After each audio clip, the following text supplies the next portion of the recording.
Paano pumili ng tamang insurance para sa iyo? Ang pagpili ng tamang insurance ay maaaring maging napakabigat, ngunit hindi ito dapat. Narito ang isang mabilis na gabay upang matulungan kang gumawa ng pinakamahusay na pagpipilian para sa iyong hinaharap. Tanungin ang iyong sarili, ano ang kailangan mo na coverage?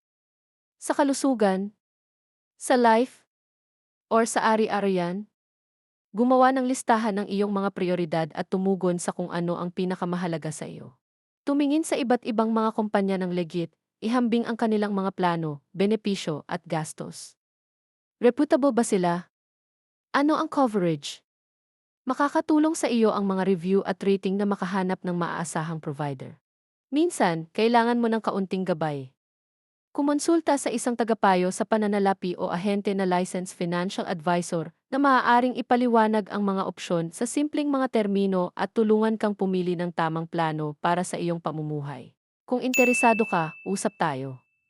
Ako si Engineer May at isang financial coach sa International Marketing Group. Ano nga ba ang International Marketing Group. ito ay isang bagong konsepto sa financial industry na tumutulong sa mga taong gustong tulungan ang kanilang sarili sa pagbuo ng kanilang financial foundation o simpleng pagtuturo paano i-manage ang ating mga income sa panahon na ito.